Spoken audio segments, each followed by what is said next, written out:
So, good afternoon, everyone. Welcome to day 3 of RIA's Unlocking Innovation event on Routes to Zero Carbon Rail. That's their theme for the week. It's worth saying that Unlocking Innovation events are a result of collaboration between RIA, Network Rail, and the UK Rail Research and Innovation Network, UKRIN. This specific event has also been built with participation from the Rail Safety and Standards Board, who are leading on the collation of research on cutting CO2 emissions in the rail industry and doing some really good work, I have to say, with their suppliers. I must also mention Trevor Bradbury of Pragmatex Consulting, who's put this whole event together for us at RIA. So RIA wants to thank all of those partners for their support in its various forms. My name is Richard Jones and I'm part of RIA's Technical Innovation team. To give you some context, if you've not attended other sessions so far this week, on Monday, we looked at the contribution which electrification can make to decarbonisation. Yesterday, we looked at the decarbonisation of rolling stock in all its forms and hybridisation. Really interesting set of presentations yesterday. Today, we're going to look at how we get to net zero in operations, maintenance and renewals. And then tomorrow, teasingly titled Generation Decarbonisation, is about recognising that rail is part of a wider transport network and that we don't live on energy island. We have an exciting and diverse panel of presenters today, looking at the issue of decarbonising OMR from a number of angles in order to help us all develop a 3D view of what the issues are, what's already happening, and what the future might look like. So before we get into the presentations, can I just ask delegates, please, to take a look at the questions box on the control panel? And can you try and work out how to type your questions in there, please? We'll be wrapping up with a single panel Q&A at the end of the session. And we're looking for your questions, your input here, your text questions, in order we can drive that discussion and produce the best value for you. Some of the questions will get answered in text during the event, and some will pull through to the end of the part of the conversation. Good. Let's start off then by hearing from one of the biggest infrastructure builders, Skanska. And we're very fortunate to have Chris Hayes, who is Sustainability Operations Director at Skanska, to tell us all about their approach to delivering infrastructure in a net zero way. So, Chris, if we've got your camera and your microphone on, please, can I hand over to you, Chris? Thank you, Richard. Good afternoon, everybody. My name is Chris Hayes. I'm a Sustainability Operations Director. I look after the infrastructure sectors within Skanska UK, which is the road, rail, water and energy sectors primarily. And I'm also part of the Skanska UK Sustainability Leadership Team, which has a much broader remit in the industry. So today I'm going to talk about the importance of supply chain. And I'm going to talk about our approach to net zero carbon, focusing in on better data and better use of tools to present that data and the opportunities that presents for better whole life cost solutions, whole life carbon solutions as well.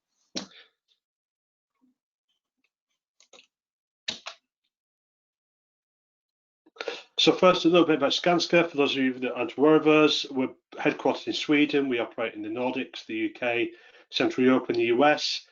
Been in the UK since 2000 through the procurement of some other UK contractors at that time. 2018 revenues were 1.7 billion and around 5,000 employees.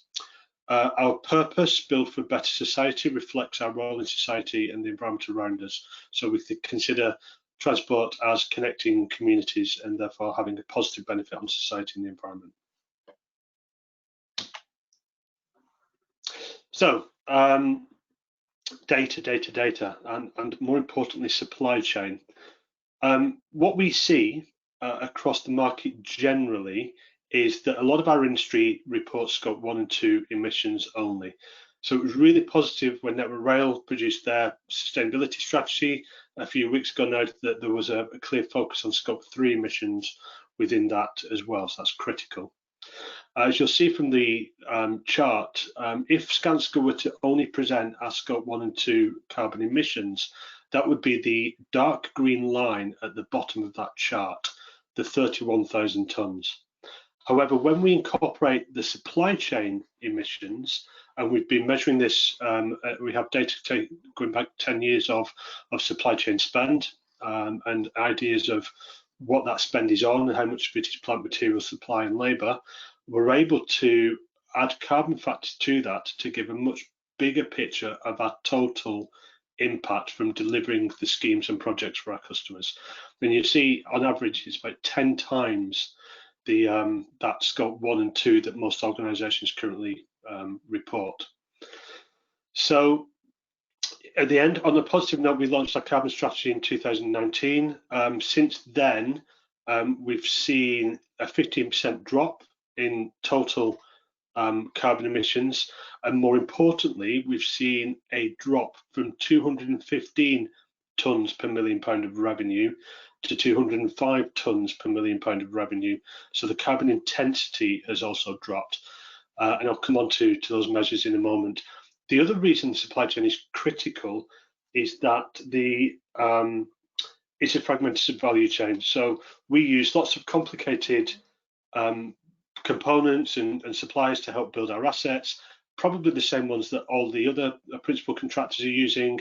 So collectively we have an impact. Understanding that is the key to unlocking a net zero carbon construction industry. So our strategy 2045 net zero, we launched in 2019.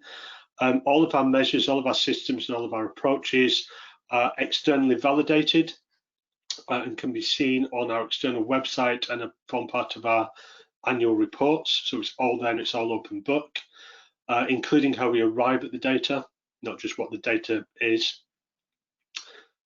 We've set interim targets because 2045 is a long time away. 2030 is much closer. So we set an interim target of a 50% reduction from that 2010 baseline level, which brings us down to 223 tonnes of carbon, and this intensity figure. So the intensity figure is the amount of tonnes per carbon per million pound of revenue.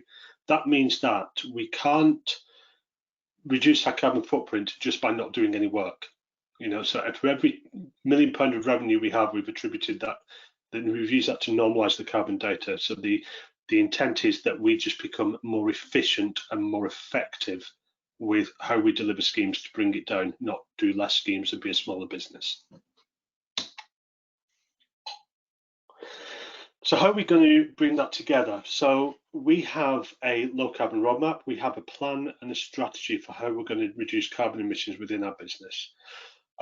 It's 6 focus areas. For the purpose of today, primarily I'm going to talk about number 2 and number 3, but key roles and skills. So this is about carbon literacy. This is about having the right level of awareness and knowledge in the right positions to help drive the carbon reduction strategy. And that is throughout the value chain, you know, working with supply chain, working with customers, to bring everybody's awareness and understanding to the level that we're able to make informed decisions and do the right thing for a 2045 net zero carbon future. Carbon data, the data bit is essential. We need to make informed decisions. There is a lot of gut feel, and some of that's good in the early days. You know, we can make some big inroads with a good idea of what the right thing to do is. But as we get into more complex systems and complex projects, data is critical in making sure that we don't generate any unintended consequences. By that I mean we reduce the capital carbon, so the carbon that's embodied in delivering a project, and that has a negative impact on the whole life carbon of the asset, to the point that it actually becomes a contributor to carbon rather than a carbon reduction scheme. So data is critical. And tools is closely linked to that carbon data. We have to present that data and use that data in a meaningful way that's engaging and can be used to drive those outcomes that we're after. The next 3 are pretty obvious, and everybody will be focusing on these in various guises and forms, and that's because they are very important. Net zero fleet and plant, you know, moving away from traditional internal combustion engines to hybrid and battery, maybe using alternative fuels as a stepping stone to get there.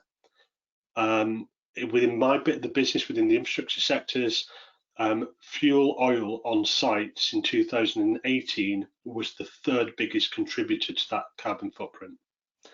And of course, the other two big contributors were steel and concrete, which is why there has to be a focus on net zero materials. But importantly, it's about how we facilitate a transition to net zero carbon materials. There's lots of options out there at the moment, but we need to work out how we accelerate the testing, accelerate the design and specification standards that then allows the rapid deployment of those materials within our schemes to achieve net zero.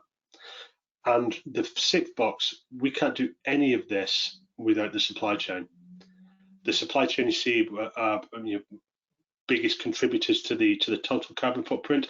And I say the contributors, it's not their fault. There's no blame here, but that's the big opportunity to get in there and work with supply chain on how we tackle this problem together. What can we do as an organisation to help them reduce their carbon, or to change the offer of what they're providing us in terms of services and materials to reduce the customer's carbon.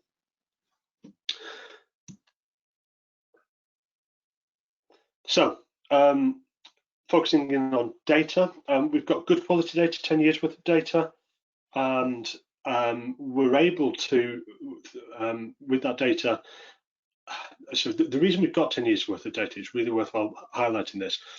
All organizations know how much they spend, or they wouldn't be in business, so they know what the cost is. We've been able to review and allocate carbon to cost to spend, so we're able to fairly accurately identify where our big contract spend and carbon areas are, which is the bottom right-hand corner of that chart. We're able to then identify where the big suppliers and carbon intensity is, which is the top right-hand part of that chart. And we're able to then track those interventions and start to drive down the carbon intensities of those schemes, which is the bottom left. So we have 10 years of data that allows us to identify where the spend is, where the carbon intensity is, and therefore who we need to engage with early to bring our carbon intensity down. So that's at a high level. On a more granular level, we're able to, using estimating tools and estimating software and having carbon plugged into how we estimate projects, in terms of the materials involved, the amount of people involved, and the amount of plant and the time involved to deliver a part of a scheme, we're able to identify cost and carbon hotspots. We use this in the early stages, maybe estimating and in the tender stage and the early design, early contractor involvement stages of the scheme, to identify where the sweet spots are that we can drive down cost and carbon. We did a video yesterday to the industry that's now available on YouTube, and our CEO said something that is perfect for this. I hadn't really thought about or dared say, but while he said it publicly, I'll repeat it. Cost is often used as the excuse to not reduce carbon. And what we see is that cost is the facilitator to reduce carbon, not the excuse.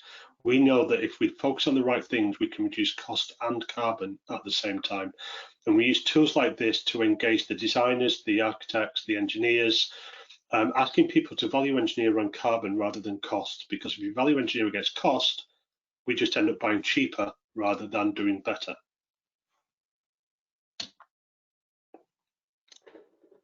So moving that on then a little bit to a more integrated data and carbon, we start to get into the whole visualization and the modeling systems. And I'm going to focus on a couple here for the purpose of demonstration. Within some of our contracts for National Grid at the moment, and developing for Highways England and looking to develop with Network Rail, we are able to integrate carbon into our 5D BIM. So the traditional 3D model plus time is 4D, plus cost plus carbon is 5D plus. So we're able to, in real time, identify where the components are showing high levels of carbon and high levels of cost, as well as clashes and design issues, to help drive the performance of the project and make carbon part of that decision-making process. you end up with a fully integrated model that drives fully integrated decision making. EC3 is the Embodied Carbon in Construction Calculator. So this is an open source tool that we developed in our US business in construction. It was developed by Skanska with Microsoft, and it very quickly allows you to plug in EPDs and carbon data sets to help design teams identify low carbon solutions to deliver the asset that they have designed. So it's a little bit of a simpler take on carbon opportunities. So here's your design, here's where the carbon is, here's some products and services that might help you to reduce it. The final thing, which isn't up here on this screen at the moment, is something that we have received Innovate funding for, sponsored by High Speed 2, and we're deployed on our High Speed 2 projects in London with Skanska Costain Strabag joint venture, and it's called ACE, which I love the name of. It's an automated cost and carbon estimating tool. So this takes that 5D BIM plus thing and moves it forward massively. We're able to automatically compare models and solutions in real time. So instead of having to build a model and say, here it is, you're able to compare model A, B, and C, or solution A, B, and C in real time and say, right, this is the best cost carbon outcome. And we're doing that in partnership with a number of bodies, including RICS, who are looking after the cost and carbon data sets. So those are the primary focus on the tools in order to help focus where we need to focus in order to deliver a net zero carbon asset. So if we look at this, my final slide, and we say, this is one of our construction projects. This is the Northern Hub up in Manchester, and it was a bridge across the river and across, it was connecting two routes in and out of Manchester, two rail routes in and out of Manchester. So we know we have solutions for net zero carbon compounds. We know that we can plug them into the grid on net zero carbon tariffs, or if they're off grid, that we can get low carbon fuels or even hybrid battery packs and photovoltaics to run those off grid. That exists, that's already there. We know that if you buy recycled steel, that it's lower impact carbon than virgin steel, and we know that there's innovation going on in terms of the strength of steel, so we can start to use less and thinner steel in order to deliver these structures. So there's opportunities there that we can target. We've already deployed autonomous plant and vehicles in a trial in Stockholm in Sweden. So these are driverless vehicles running on a 5G network, so there's no people-plant interface.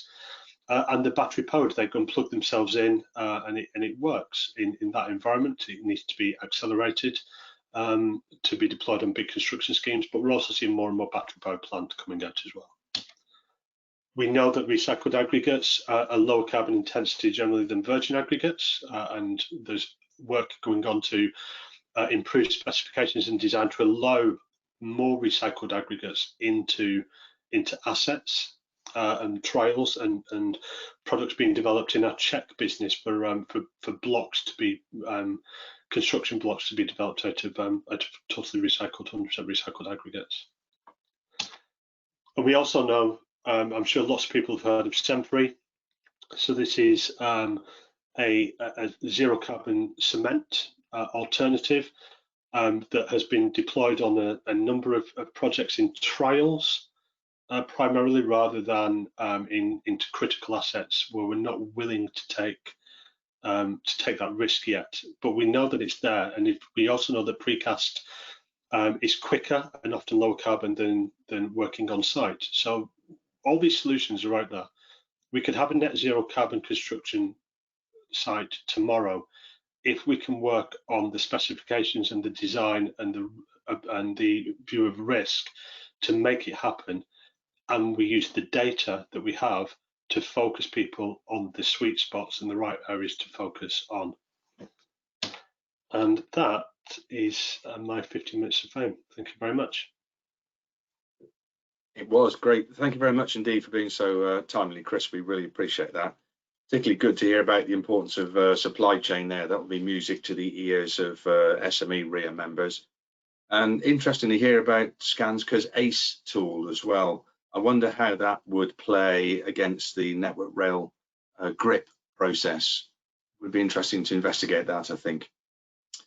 Good, so thank you for that, Chris. Now, many of you will be familiar with the industry-leading work that Network Rail has done on recycling, which I think has proved a good level, a good basis from which to look a bit deeper at the circular economy. And we now have Janet Dunnett, who's a program development manager at the Network Rail system operator, and Philip Charles, who's a principal sustainability consultant at ACOM, to tell us a bit more. So Janet and Philip, if you want to bring up your cameras and mics, please. Who's going to start? Janet? Yes, I'm going to start. Okay. Right, my pleasure to hand over to you then, Janet. Thank you very much. Thank you very much. And good morning, good afternoon, everybody. Well, it probably won't surprise you that Network Rail, as an infrastructure manager, produces large quantities of waste, many of which are materials that could be reused, repurposed, or recycled by others.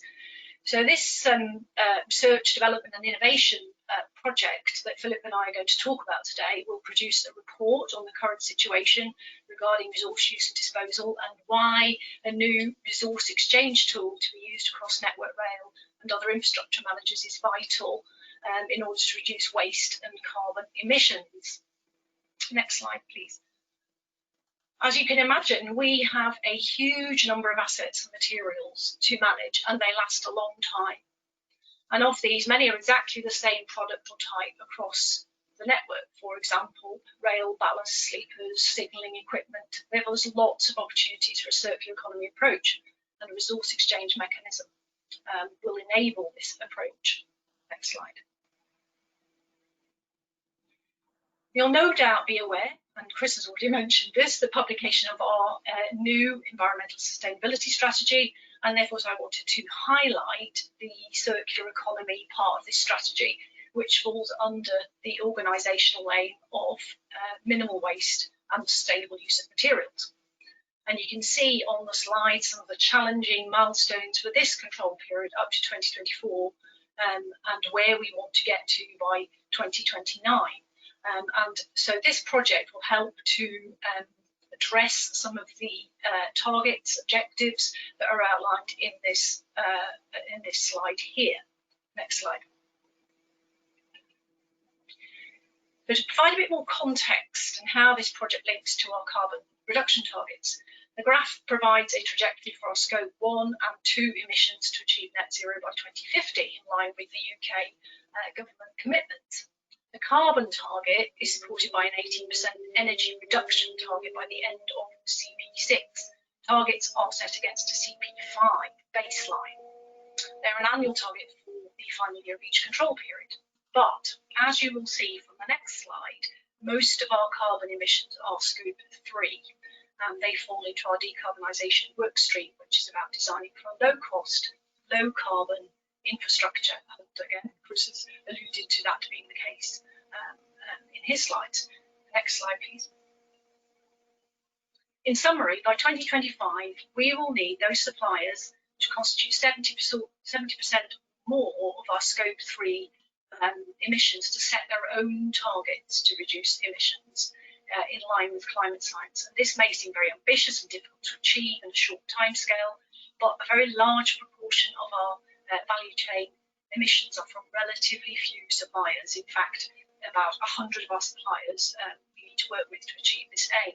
And we recognise that it's really all about collaboration as well as procurement and innovation with our suppliers and TOCs to achieve this. And with most areas of the environment, they impact upon each other. Circular economy approach will also help us to address and reduce our carbon emissions, principally embodied carbon. So you will have heard from other colleagues at Network Rail about our decarbonisation strategy and our environmental sustainability strategy, so I'm not going to go into those things any further. I don't want to be repetitive. So next slide, please. The current situation in the construction sector. The Construction Leadership Council defines zero avoidable waste in construction, as you can see there in those two statements. I'm not going to read them out, but very much we need to address this area of the construction sector. We're the largest user of materials, responsible for 60% waste the UK generates, and Deflection waste statistics show that this is an estimated 60 million tonnes of construction demolition waste, 51 million tonnes of excavation waste, and the remaining 9 million tonnes dredging spoil. And our Network Rail estimates it produced 2.1 million tonnes of waste in 2018-19. So there's a huge opportunity to increase our existing circular economy approaches. This research and development project, when it comes to fruition, is truly innovative in scale and the sectors it will involve. And that's true innovation for me, not necessarily new, but scaling up something already around. The use of digital technology will be vital to collect, use and maintain data. So if I can hand over to my esteemed colleague, Philip now, and he will continue our presentation. Thank you very much, Janet. Good afternoon, everyone. Thank you very much for the opportunity to share the stage with everyone and with Janet. So in terms of me getting too eager with the mouse, apologies. Just to sort of say a little bit more about the project itself and where it's come from. Part of my role at ACOM is to facilitate something called the Major Infrastructure Resource Optimization Group, which is a group of stakeholders included in the first two columns of the table on the slide, where we bring those parties together to discuss issues in the, as we're calling it increasingly, the climate decade that we're in, and how does what we're looking to do in circular economy fit in with what we're doing in terms of reducing our carbon footprints and things like that. So the group produces what they call white papers, calls to action, and one of these was around the case for a resource exchange mechanism. So many on the event today may be familiar with some resource exchange mechanisms, but there's often the need or the challenge to create something that's national, that joins everything up. So we've got a significant tool to help us facilitate more effective exchanges of our surplus and what potentially could be classed as waste materials. So the project introduced this topic and is building on what the white paper published in autumn last year. And as I say, on the screen there is a number of the stakeholders we've engaged in that process so far. So in terms of the surveys we've undertaken and conversations we've had with stakeholders, there is a general consensus that implementing a national resource exchange mechanism, or a REM, would reduce carbon, would increase the quantity of resources being exchanged, enable a transition to a more sustainable and circular economy, as has already been alluded to, and certainly with echo what Chris was saying, that will promote cost savings as well, improving visibility of material and its availability, when it's going to be available, where it's available, and how much of it is there available. Crucially, as has already been said, and I'm sure will be said again, is data. Data is king in some respects in this scenario. Improving collaboration that will help to facilitate these exchanges and help to remove this barrier to reuse, and as Janet has said on an earlier slide, reduce the amount of waste that construction and obviously Networks Rail proportion of that will be reduced as well. So as part of the engagement with stakeholders, we asked participants to identify those parties within an organisation who needs to be involved or needs to facilitate or drive development of a REM and implementation of a REM. You may or may not be necessarily surprised that this crucial in this is the senior leadership as providing the drivers for doing this, the incentives to do it, procurement, because often we are dealing with materials that may have had some form of life already, so there needs to be some procurement mechanisms to allow exchange and reuse of that to occur, opposed to just going straight off the shelf and buying something new as a virgin resource, as Chris was alluding to. But then also there are other stakeholders involved in terms of engineering, in terms of what the standard and the policies, what we can physically do in engineering terms with that. And then you'll see there's a range of other stakeholders, but critically it's those first three I mentioned that the participants anyway said were the most crucial to have involved. So Just a few words in terms of barriers and benefits. So often has been said, communication can be both a barrier and a benefit. So lack of communication can mean that potential opportunities for exchange are missed. Cost, obviously, as we've said before, data, if you haven't got the appropriate amount of data, the person that you may be trying to exchange with doesn't feel comfortable or doesn't have the certainty of the information, so is potentially less willing to take that on board. Procurement, are the mechanisms in place or not in place to facilitate substantial exchange? And then standards and qualities, are they actually precluding the use of recycled materials? Obviously, as Chris has already demonstrated on the bridge in Manchester, recycled steel is being used in that solution. In terms of benefits, advancing the circular economy, so maintaining materials, assets, components that are already in the system to stay in the system. Again, effective communication will be a benefit, so you have stronger links between projects and between organisations.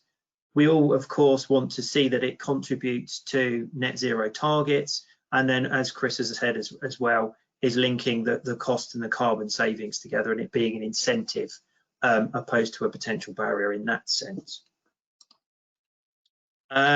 Sorry, getting a bit too quick with the mouse. Then we also asked participants about what are some of the key ingredients a REM should have. I'm not going to read all of these, but we identified them as the must-haves, the should-haves, could have, and shouldn't have, or mustn't have. So we're talking about cloud-based, easy to access and use on different types of devices, whether you're in the office or actually on the site. In terms of should have, a means of collecting, storing and analysing data on what quantities of products and materials are being exchanged. Then we're talking about could have automated and optimised matching based on locations and available materials and requirements. And then should be a duplication of informal processes, inaccessible or inefficient. So a range of feedback there from across our stakeholder pool. And we concluded with in our report some recommendations. So internally, so this is very much from a REM, from an internal and obviously a national perspective, need to improve internal and external communication, amend contracts to facilitate reuse to be an enabler opposed to a barrier, investment to prepare materials for reuse, so better storage and all of these sorts of things. That should say reuse becomes business as usual, not business as casual, as it is on the slide. Apologies there. Gain that buy-in from senior leadership. Look to maximise internal exchange to maximise the value before you go outside of your own organisation. And that's certainly something that came up in our conversations with Network Rail colleagues, and this collation of robust data sets.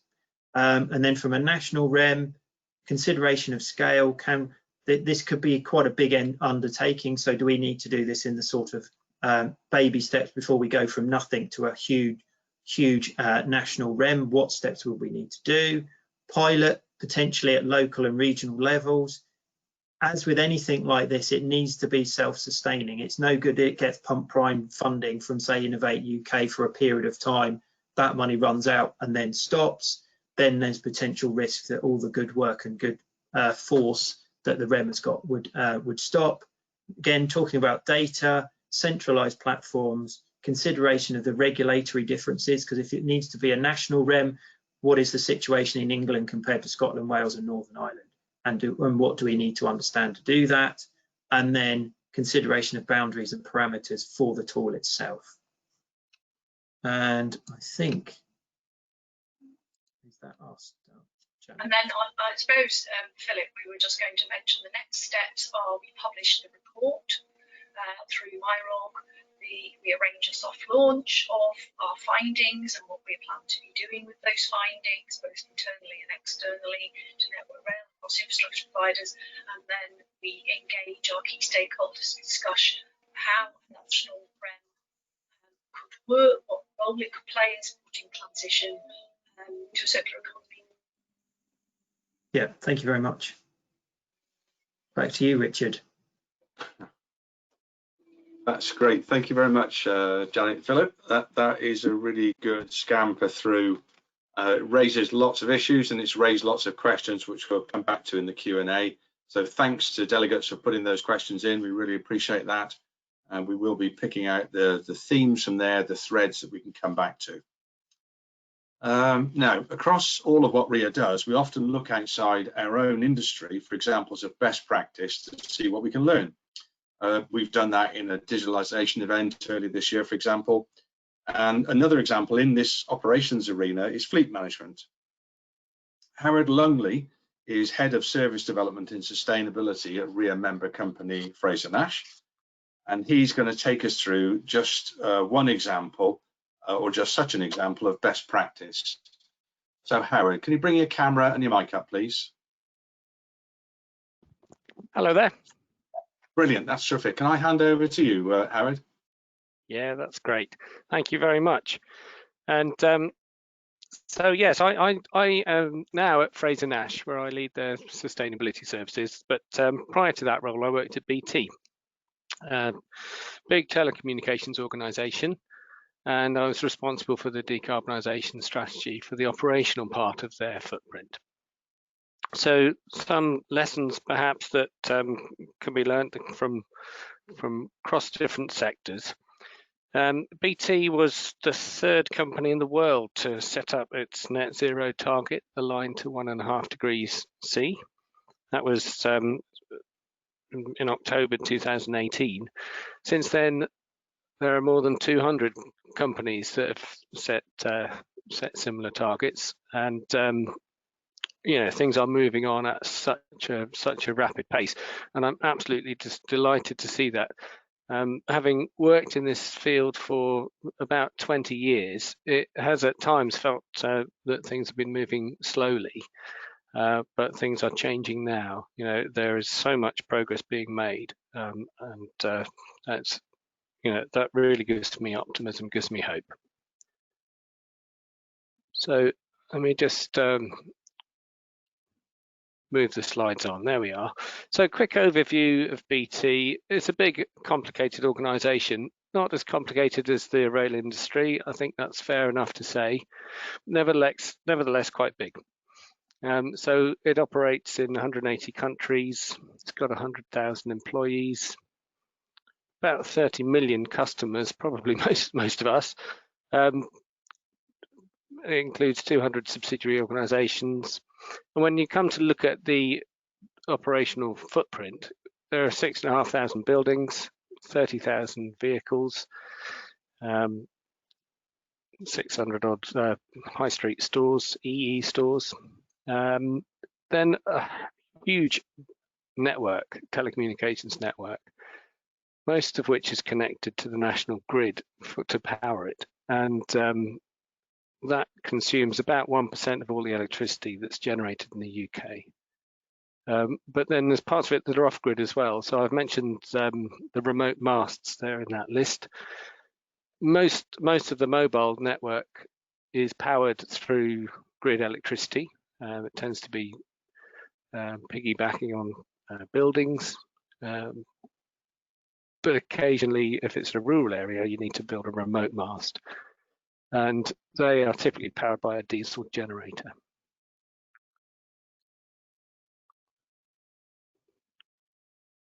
So I'm just going to take you through now the steps that we went on. Actually, before I do that, I'm going to just go back up to that previous slide a second, because what I would like to do is, building on the presentations that we've just had, reiterate just how important Scope 3 is. So we at BT, we did have a holistic approach to our carbon footprint. So we looked at our upstream emissions, our supply chain, our operational emissions, and our downstream emissions. And the downstream emissions are the emissions that are associated with the use of our equipment, so the telephones and answer machines in people's houses, but also the corporate customers. So where we're providing video teleconferencing services to multinational corporations, that's an opportunity for BT to actually help those companies decarbonise as well. What I'm talking about in this presentation is just the operational part, but I wanted just to emphasize just how important that scope 3 is. And at BT, the scope 3 was probably around about 90% of the entire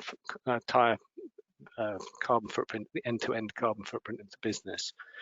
And I was responsible for the 10%, the operational part. Now, I think actually the operational part's important too, because if you don't reduce your own operational footprint, nobody else will. And if everybody reduces their own carbon footprint, then everyone else's supply chain emissions will come down. So whistle-stop tour then of the operational carbon footprint of BT. 3 main categories. Electricity is the first one, fleet is the second, and buildings is the third. So it's crucially important to reduce your energy consumption. That's the first priority. Just remove waste. And at BT, with such a high electricity consumption, there were just huge opportunities to improve efficiency, reduce waste. And a lot of work went in, it still goes on in finding ways to reduce that wasted energy. There's new technology coming out all the time that improves energy efficiency. As a result, we were able to switch out old, less efficient equipment, switch in newer equipment, and deliver a 3% year-on-year, more or less, continuing reduction in energy consumption. And then when you've got down to the energy that you still need to consume, the biggest priority there is to generate your own. So on-site renewable generation. Now, before I joined BT, so prior to 2014, they'd already gone through quite an extensive exercise of identifying sites where they could put wind turbines, and they'd calculated that they could meet most of their energy needs just by on-site generation from wind. But it proved impractical. It was really because the effort required to get planning permission for land-based wind turbines was just too onerous. So they shelved those plans, and instead they opted for power purchase agreements, which is where you simply enter a contract with a renewable energy generator, solar farm, for example, and you promise to buy their electricity from them. That's called a direct power purchase agreement, which is kind of equivalent of generating your own electricity. You're directly investing in renewable infrastructure. And then the second part of that is to switch most of your electricity, the remainder of your electricity, everything you just buy from one of the big 6 contractors, energy providers, you opt for a green tariff, which means they have to supply you with renewable energy generation obligation certificates. And that means that although you're not changing what you consume, you're still consuming electrons from the national grid, which is contributed to by all the power stations. What you are doing is sending a demand signal. So you are making a demonstrable commitment to renewable energy, which gives the renewable energy investors confidence to continue investing in the deployment of further generation assets. And that's something that any organisation can do as soon as their contract comes up for renewal. It's a short-term action that can have a big impact.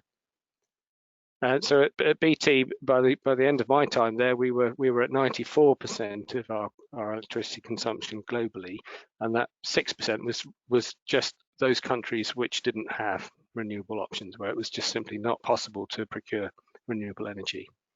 But that will continue to improve. Next, talking about the fleet, and I think actually things have moved on significantly in the last 12 months in this area.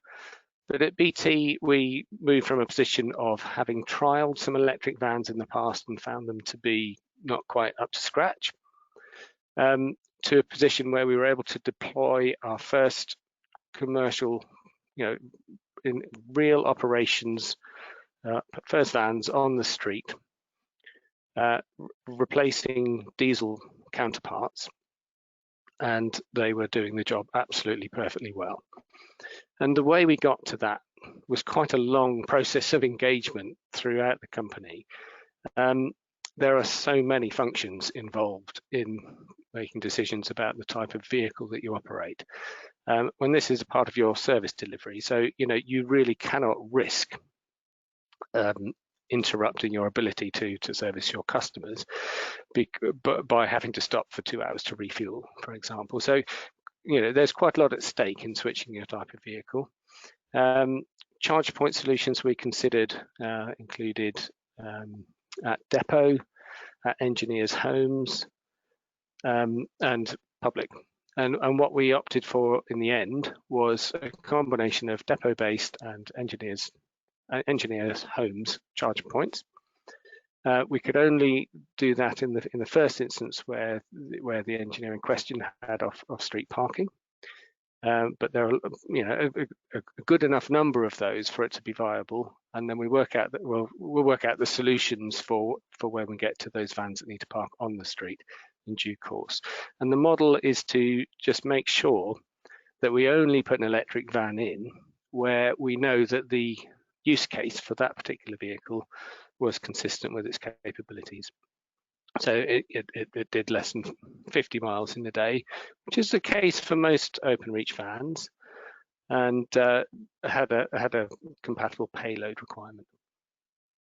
Also, we targeted locations which had a low emissions charging zone, so that flipped the business case basically.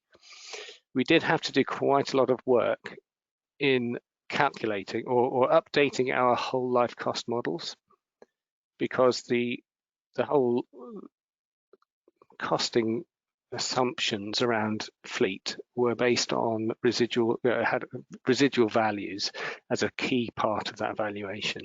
And with electric vehicles, the residual value was unknown.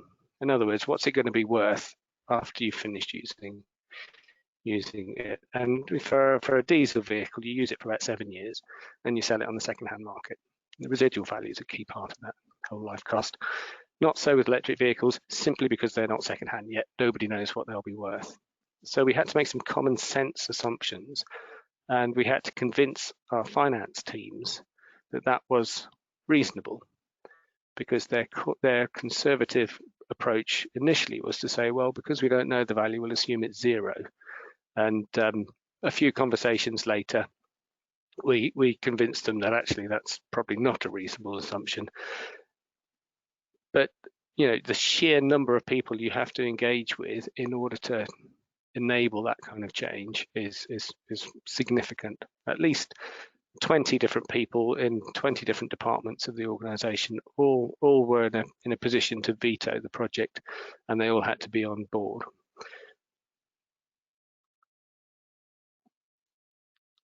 Next, I'm going a bit too quickly as well. Next on buildings, 6,500 buildings and all sorts. So from massive offices and the BT Tower, all the way down to little brick buildings in remote villages, which are the telephone exchanges, as well as the high street stores. The issues that we had there were very different, and they were really financial. So the technology for decarbonising heating in buildings already exists today. It's perfectly possible to switch out an oil or a gas boiler for an electric heat pump in most cases, and where it's not, there are other solutions. The issue there is that you have some significant upfront capital costs. So what was required there was less of a technology roadmap, but more of a capital investment roadmap.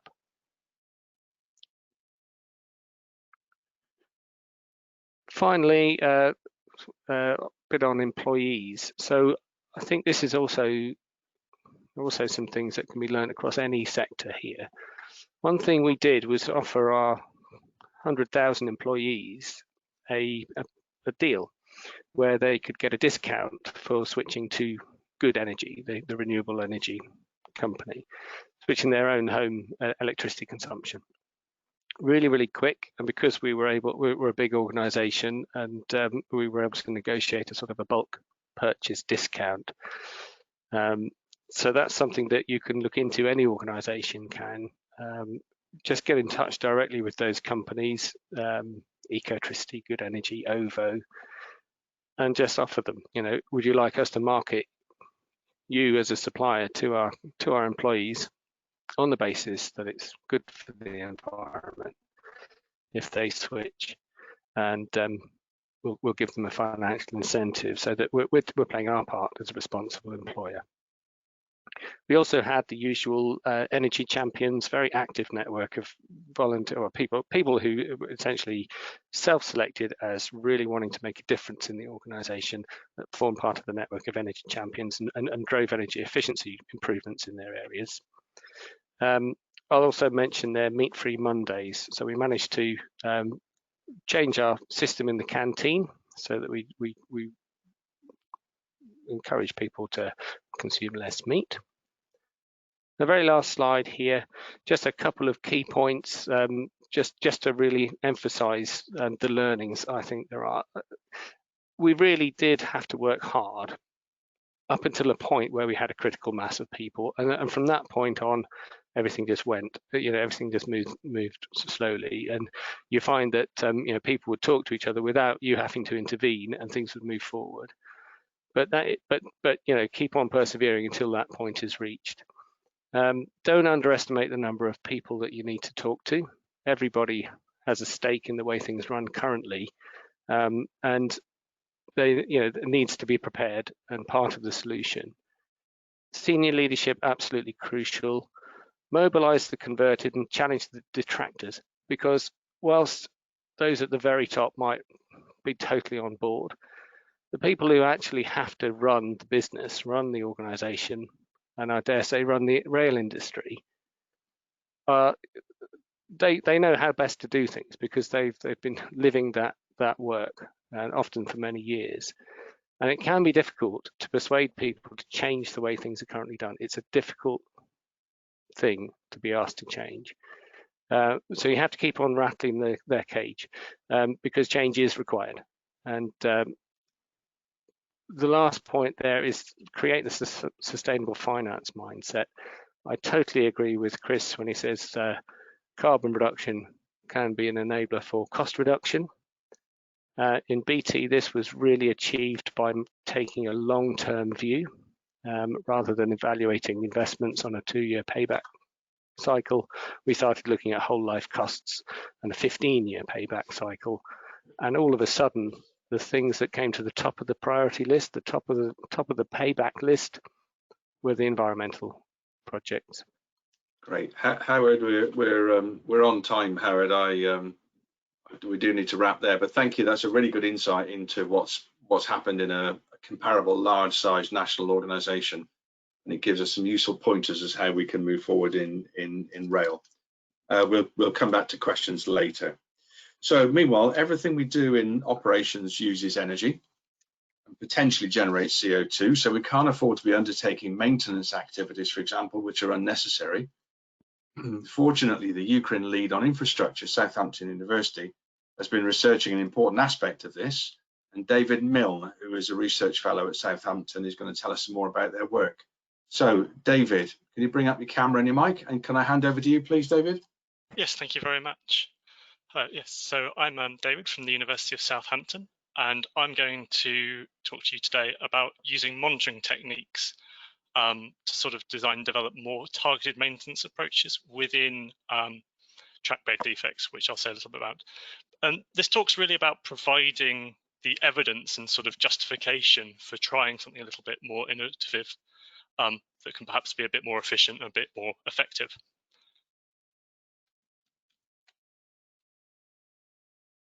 Cool.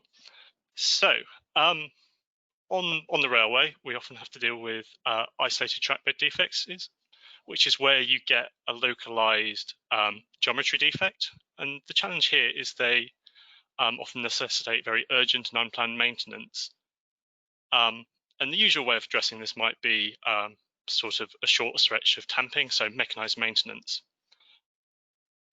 And with one infrastructure manager, they were finding that their mechanized interventions were not long lasting. and particularly we can demonstrate this here using the photographs on the right, where we've painted just some yellow lines on the track immediately after an intervention. And then the lower photograph shows the track just about 3 weeks after that. So clearly it hasn't lasted. And essentially I find that every time the track geometry data came back, their standards were mandating them to go back out and repeat the exercise over and over again, which struck us as not very effective. Now, we suspect the reason for this not working is that mechanized maintenance is controlled using the track geometry. So basically you're looking at how smooth the rail is when your measuring equipment runs over it. And you're not really thinking about the support conditions. So you can have smooth track, but the sleepers may not be very well supported. And perhaps this might be because once we've dug down them, we've often find sort of loose, over compacted material. And perhaps your the way mechanized maintenance is working isn't very effective. So at Southampton, we're big proponents of using line-side monitoring techniques, so using different sensors or perhaps even a camera to understand how the track is moving under train loads and getting an idea of how much is moving, as that's a very good indicator of its performance. And we've been out and applied this technique to areas with isolated defects and been using them to hopefully improve maintenance. So going back to that first example, this is a little bit of evidence to support the idea and suggest why things might not be working with mechanized maintenance. So sort of before any maintenance took place, we filmed the track and we were seeing about 5 millimeters of movement. And then the infrastructure manager came in and tamped. And we see an improvement in the track movements. The deflections have reduced to only 2 millimeters. But when we used a different sensor a little way down the track, we found that the typical movements there, and a lot of other sleepers, were only about 0.4 millimeters. So although you're improving, you're not getting quite the results you want. And we continued to use this in different ways. So more recently, we've been working with more continuous monitoring techniques, particularly using low-cost MEMS accelerometers. We've started to develop methods so we can record a deflection signal, and if we have a sensor put out on the track for sort of months or even years at a time, we can start to classify the movements from every train that goes over it, and we can start to record the changes in deflection over time. And we're able to do a very similar thing with the track stiffness, which is a sort of more engineering measure of how well supported the track is. And we can use features in sort of the track vibration spectrum to work out what the stiffness is using sort of peaks in the signature you get from the trains passing over the sensor. So we've been out and applied those techniques to look at improving interventions by focusing the infrastructure manager on what the sleeper support conditions were doing, as well as the track geometry. And they came up with a few sorts of innovative ways to try and correct the support conditions and hopefully produce a much more effective maintenance. So we tried they tried 3 different sites at once, all with that same sort of idea where there was gapping and voiding beneath the sleepers. In one location, they retrofitted under sleeper pads to basically fill the gap and restore contact between the sleeper and the ballast. At another site, they carried out what we're calling targeted packing, where they did more conventional manual packing, but as well as that sort of tamping process, they dug down a bit and tried to break up that compacted layer to sort of encourage better mixing of the tamping. And in the third example, they installed an additional shim using the flexibility of the fastener just to drop the sleeper back down in contact with the ballast. And essentially the idea I want to bring here is that targeted maintenance is more effective maintenance. So what I'm going to show you in the next few slides is that these techniques all worked and the effect of the intervention was sustained. And with that, we can consider that first, all of these might be on their own a lower intensity activity, but sort of more importantly, if they work, you're not repeating any other energy intensive activities. And then there'll be other sort of knock-on consequences of reduced disruption. And if you're not repeatedly trying to repair your track, you're going to increase its life, because often these maintenance activities are damaging in their own right. So some results.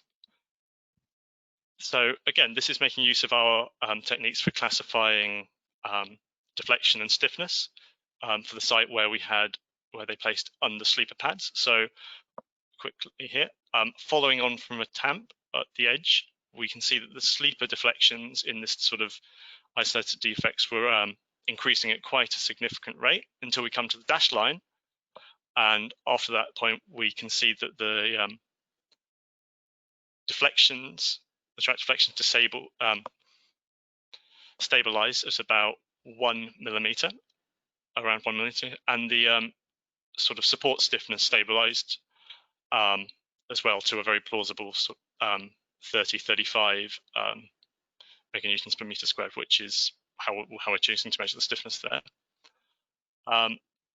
And we see a similar thing for the other site. So here is where we conducted the targeted packing again before this intervention. When we started our monitoring, we see quite large variable track deflections, and then again afterwards that same effect of reduced and sustained normal deflections, again lower than the millimeter, and a sort of a plausibly high system support modulus. And again, where we have the application of the shims, this time it's on a bridge, so our calculation for stiffness didn't work quite as well, so I haven't presented it. But again, very variable displacements before and sort of sustained low deflections afterwards. So, which personally I take as strong evidence for effective maintenance.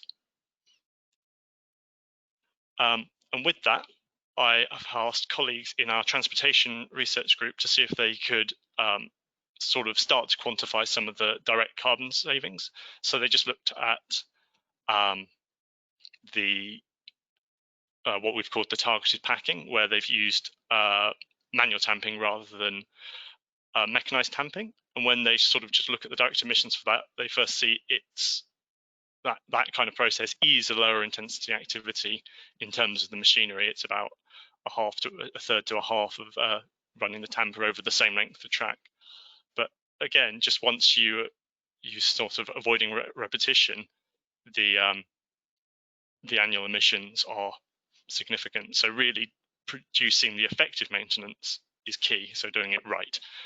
And obviously the indirect savings may be much more significant, as other presenters have alluded to. So thank you for your attention.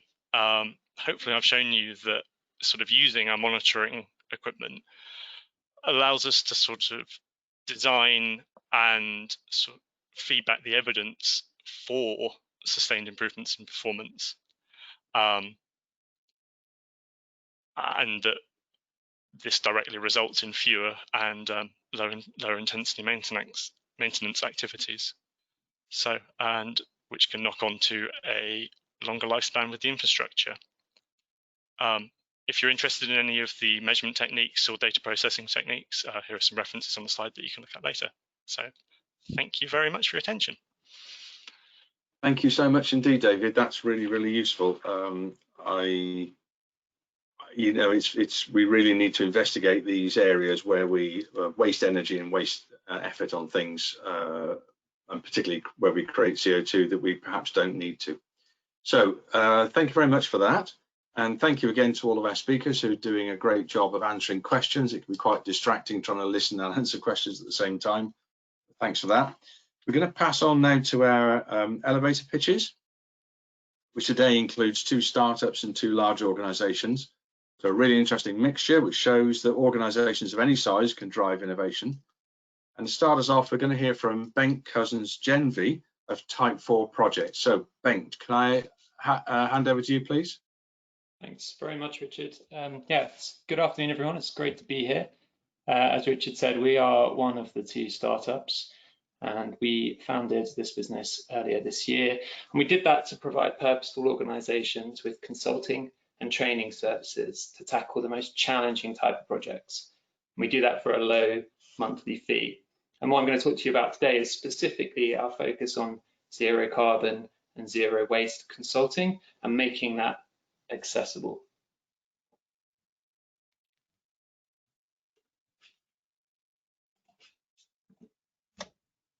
So I try and move on a slide.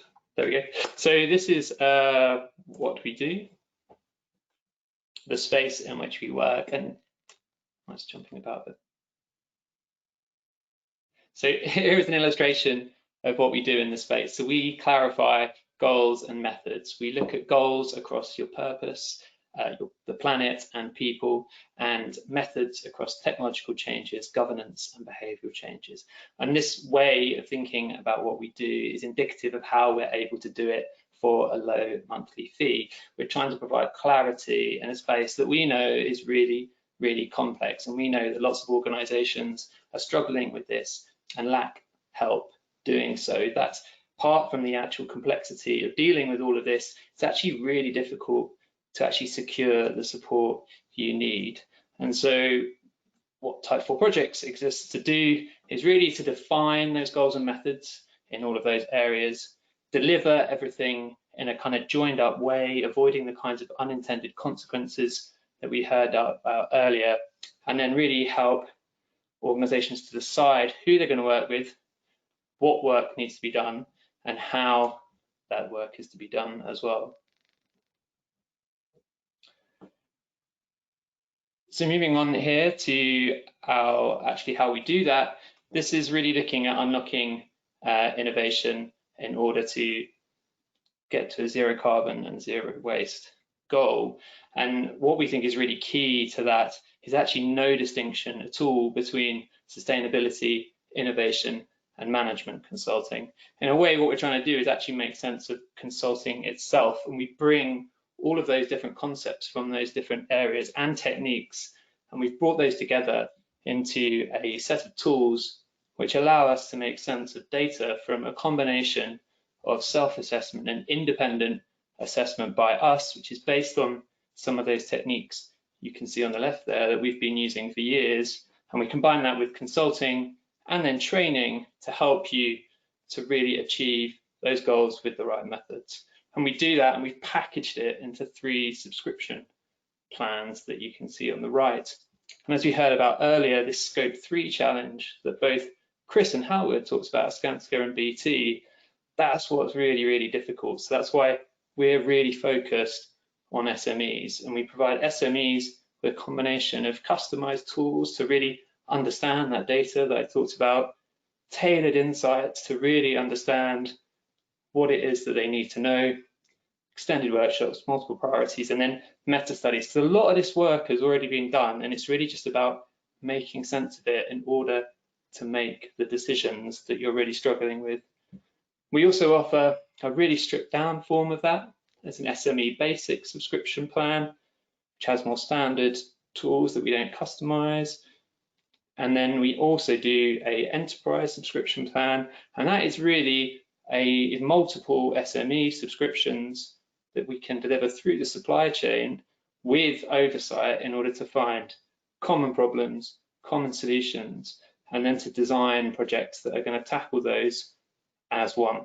So that's an overview of our 3 plans. We offer a custom subscription plan. So if they're not quite right or the price points aren't quite right, then we can actually build your own with you, which obviously requires a little bit more upfront work. But what it really all hinges on is that kind of clever bit in the middle, that data part, where we're essentially doing a self-assessment around 12 key areas, plus the independent assessment, which is based on a combination of first principle modeling and benchmarking.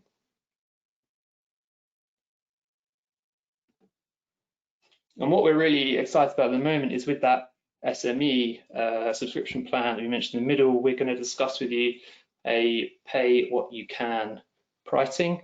So that's something we really want to discuss. We want to hear what you are struggling with now, and that's all in support of a green recovery, because you recognise in this area where it's already so challenging, that just got a lot harder, but the urgency of decarbonisation and of elimination of waste hasn't gone away. So that's something we really want to talk about. This is how you can find out about it, and we really want to get you started, not just saving the planet, but saving time and money as well.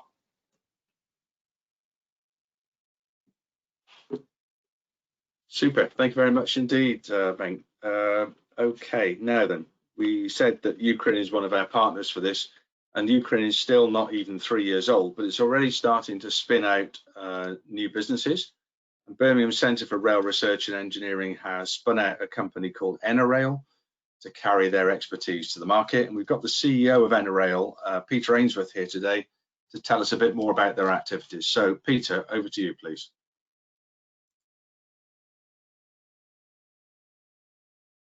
Yeah, Peter, you don't have your microphone on yet, Peter.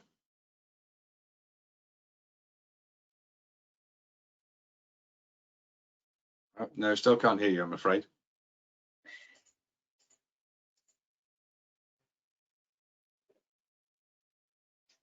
Nothing at the moment. If you could sing loudly. I know that song. Okay, I'll tell you what we'll do. Can we switch around a minute, Peter? So if you work with Milda and Hannah in the background to sort out whatever issue you've got with sound. And we're going to move on to, I mentioned we had two larger companies, well, two companies of global importance, really, Unipart Rail and McCulloch Rail. So Hannah, if you can give us the presentation for Unipart and McCulloch, then I will ask Andy Davis and Mike Smith, respectively, from those two organisations. So Andy or Mike, have we got either of it? So Andy, how's your microphone working? Hopefully you can hear me. Perfect job. So Andy, Mike, can I hand over to you for the next 5 minutes, please? Indeed you can, yes, thank you very much. I'm just trying to make sure I've got this working.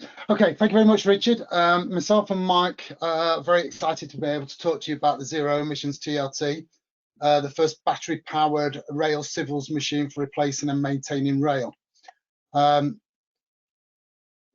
So Unipart are leading a project funded by the DFT and delivered by Innovate UK as part of the first of a kind 2020 Rail Innovation Programme.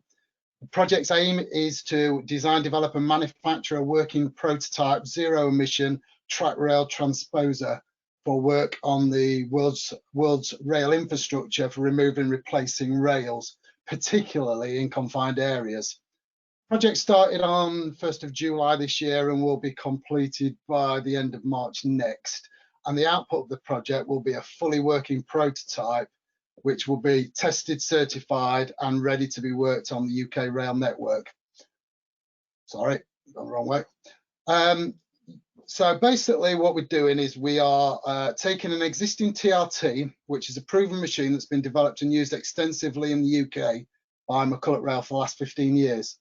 Mike will go into explaining the functionality of the machine in a moment. We'll strip out the 25 horsepower diesel engine and replace it with electric motor, battery pack, electronic control system and remote condition monitoring to enable this machine to be used where diesel emissions and noise pollution are a particular problem. For example, underground stations, tunnels, enclosed stations and whatever. You can see a photo there of the existing diesel engine powered version and then a mock-up of what the electronic one, the battery powered one will look like. So we're working, sorry, I'm struggling to get this to move on.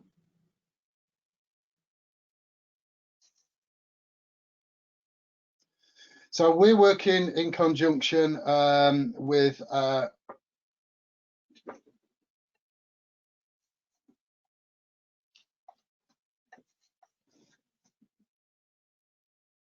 Okay, I'll not talk over the slides, I'll just carry on talking. So the project is led by Unipart Rail. Unipart are McCulloch's worldwide sales and distribution partner. We also manufacture the TRT at our manufacturing facility in Crewe. The battery pack will be designed, developed and manufactured by Hyperbat. Hyperbat is a joint venture company between Unipart Rail and Williams Advanced Engineering. Williams Advanced Engineering being a spin out of the original Williams Formula One team. The JV was set up to manufacture innovative, high-quality battery solutions for specialist applications, and Hyperbat is the UK's largest independent vehicle battery manufacturer, very much heavily involved within the automotive industry. We're also working with, or we're also partnering up with Advanced Electric Machines, who will be providing the specialist motor for this application. So I'm going to move on and ask Mike if he'll talk us a bit about the operation and the functionality of the TRT. And Hannah, if you could run the video that Mike could talk over, please.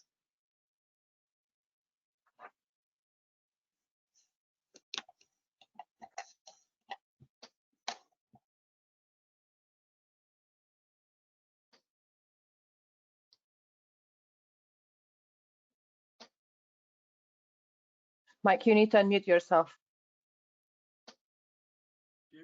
Hi, my name is Mike Smith. I'm the head of business development for McCulloch Rail. The TRT is proven technology, as Andy's already mentioned. We currently have 60 track rail transposers in daily use across the UK network. The TRT itself is patented technology. It's been delivering rail track installation, renewals and maintenance for quite some considerable time, and it is unlike any other system in the world. It's a small, compact, tracked machine, unlike most other maintenance systems, has no dependency on the rails itself for transit or operation. Lifting and manipulating rail within itself with no boom, no counterweight. This provides an optimal lifting methodology to maximise the energy required to fulfil its task. Each machine has a 3-ton lifting capability, itself only weighing 1.4 tonnes. However, when operated as a pair, can comfortably move 12 tonnes of continuously welded rail at one time. That's equivalent to 216 metres or 709 feet of rail. In multiples beyond 2, so 3 or 4 machines, even greater lengths and weights can be moved and transposed. Being compact, it's easily delivered to the work site and swiftly put to work. Due to the optimal lifting method, the current diesel power pack only requires a 25 horsepower engine. This has plenty of reserve and rarely if ever gets stretched. Despite the significantly low energy density between diesel and lithium, the battery requirements are remarkably low, as shown in the diagram that Andy showed earlier. The TRTE program and the solution that's been developed today is sized to fulfill the same duty cycle needs of the diesel system without increasing the machine's size nor its weight. Each TRT is typically a one-man operation. However, the TRTE will also be remote controlled to further distance the operator from the task and further improve safety. Aside of the removing, transposing, moving and installing of rail, the TRT also serves as a mobile flexible power pack, currently enabling the power of various hydraulic equipment, some of which are shown in this video. It already is a very flexible and agile system. However, introducing a battery version will enable us to further expand on the TRT's versatility. This is of particular interest in underground, tunnel and suburban areas where noise, emissions and fuel are a significant concern. The first phase of this programme is to deliver a prototype which will power the existing hydraulics. However, once proven, we will be developing a full electric system. Our intentions, which is on to the next slide.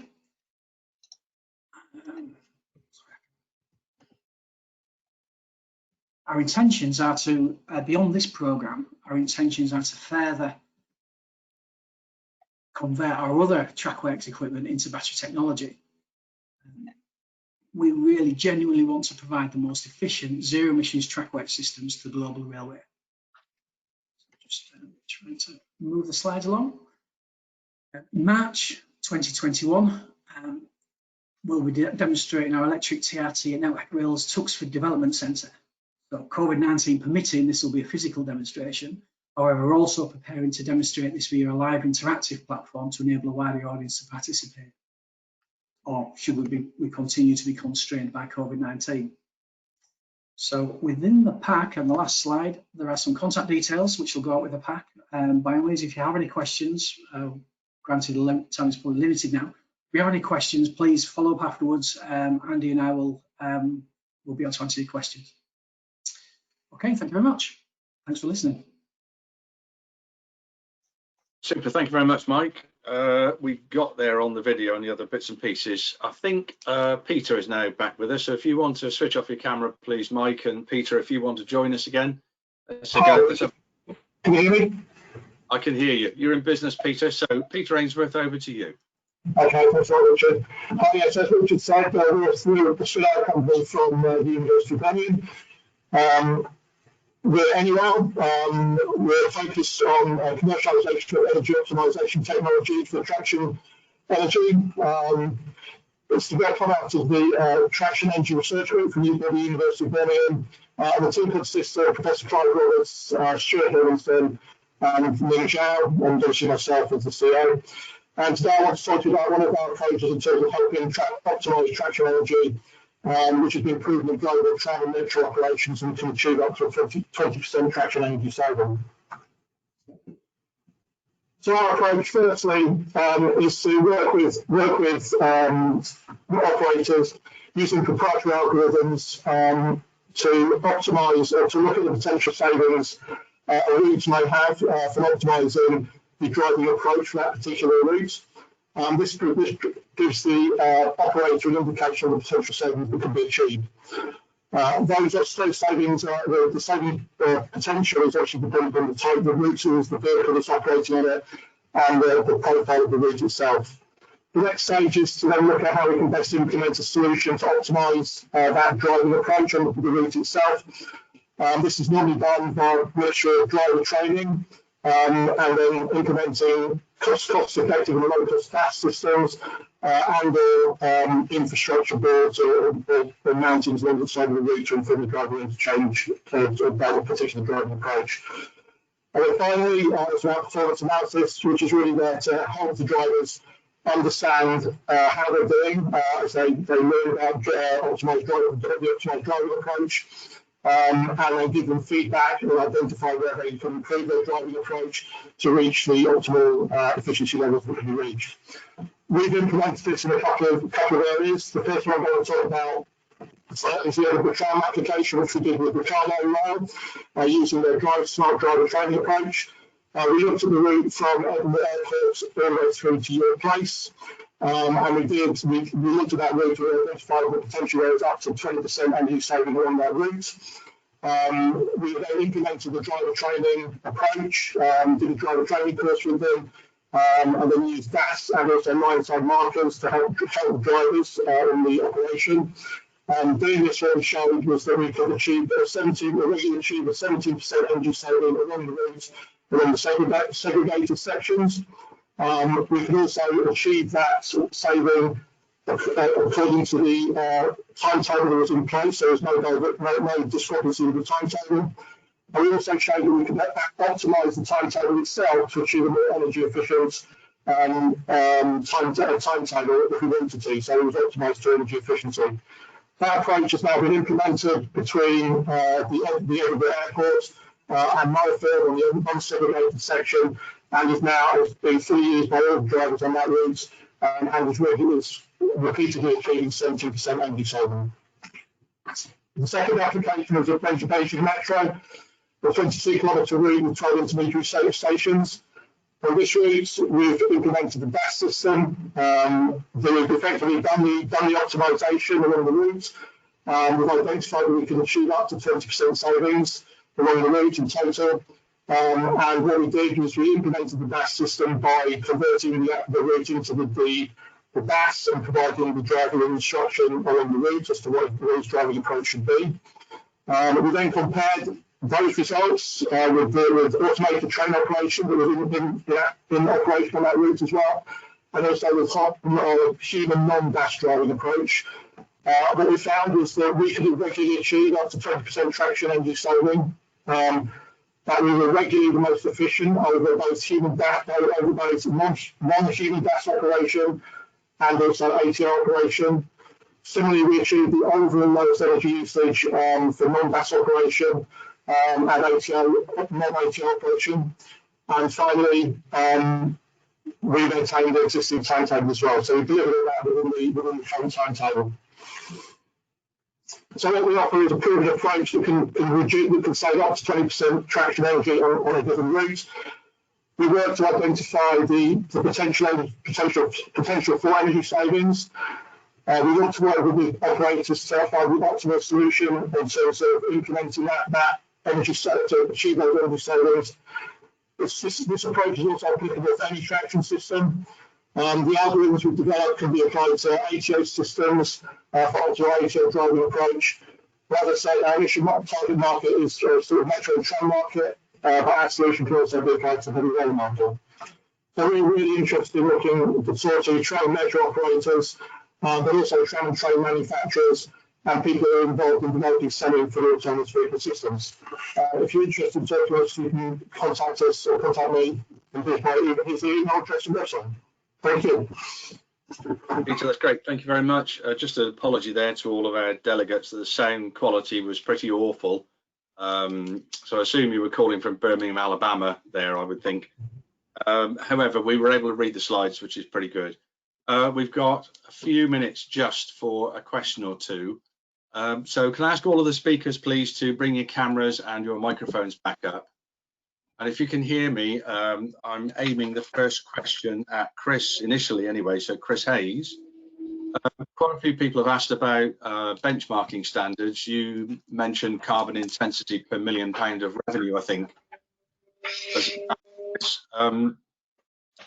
But there seem to be others. Is there not a standard emerging from this? That'd be easy, wouldn't it?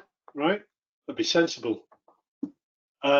No, not at least that I've seen. There's been a push towards common data sets so that we can measure apples with apples.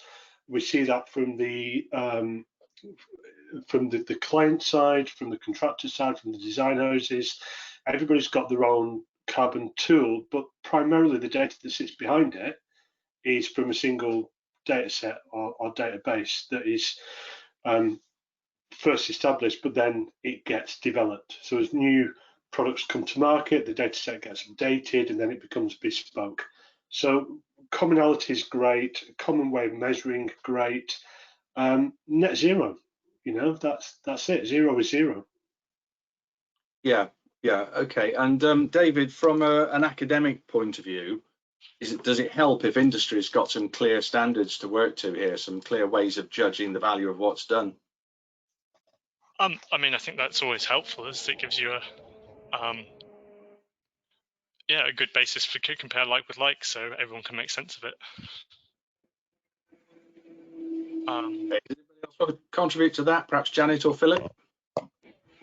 Yeah, I mean, Network Rail, if it's measuring carbon in design, particularly we'd use the RSSB carbon tool, so we're all tasked with using that to calculate embodied carbon that might come out of any designs. So at least we're all using that one tool that has built up, you know, quite a number of years of data in there. Yeah, no, I'd sort of echo what Janet has said there, but also then there is something that we certainly use to sort of standardise the underlying approach for our carbon assessments on projects for clients is we use PAS 2080 as a sort of life cycle perspective to look at the different life cycle stages, which of course includes the embodied carbon in materials, which obviously has been highlighted on a few occasions. So that to a degree, Richard does sort of provide a common framework. And then, as Janet said, Network Rail have got the RSSB rail carbon tool they use. Highways England, I know, have got their carbon tools, and other infrastructure owners have got carbon tools and approaches. But I would hope that something like PAS 2080 can provide a sort of common underlying framework. You do need the consistency, because otherwise you are people's projects are reporting projected or actual carbon, but actually do you know what that actually means if everybody's measuring it in a slightly different way? Okay, thank you. Yeah, I mean, perhaps that's a good topic to pick up for a future RIA safety standards and sustainability group in terms of trying to get to some, at least a smaller number of accepted standards and measurements across the industry. Okay, switching now to look at a non-diesel powered plant. So the talk there from McCulloch and other issues we've talked about during the day. How does Network Rail incentivize its suppliers to develop and use non-diesel powered plant? Is there something going on there? Janet, would you know about that? I don't know a great deal about it, but I know that it would have to be embedded into procurement contract processes. That is the place, and that's come out of our research, hasn't it, Philip? That one of the key places, and we identified that in the slides, that you have to lay down these things and targets is in procurement contract practices and or in the supply chain, you know, in terms of ordering materials or equipment or vehicles. It has to be embedded there, and we're certainly trying to do that. Yes, certainly would agree, and just say that, yeah, that if it's in the contract, therefore that it gets done. So there's that early engagement with the procurement people to make sure that the contracts are written in such a way that will incentivize and deliver the use of, whether it's hybrid or fully electric or fully battery powered plant and machinery going forward. And Howard, that was part of the, in a way, part of the behavioural change you talked about at BT, just changing procurement, for example. Yeah, I think saying procurement departments are not of one mind. You know, they are made up of many people. So I would say don't wait until you're in a position to put it into contracts. You know, the more communication you can have with those suppliers before that point, the better, because you then equip the people that are trying to push that low carbon change forward with the arguments they need to make it happen. Indeed. So I think there's a key issue there in changing an industry. It's about changing every layer of it, organisationally, contractually, legally, technically, and in terms of people and behaviour. But I think we've just about burned our time. I'm really very grateful to all of the speakers today. And I just say thank you again to all of you. To our partners at Network Rail, Ukraine, RSSB, a big thank you to my colleagues Milda, Hannah and Trevor, who've been working hard in the background today. And of course, thank you to all of our delegates. I hope we see you tomorrow for the Generation Decarbonisation session at the same time. So thanks very much, everyone. And I hope we see you tomorrow. Thanks. Bye-bye. Thanks, everyone. Bye.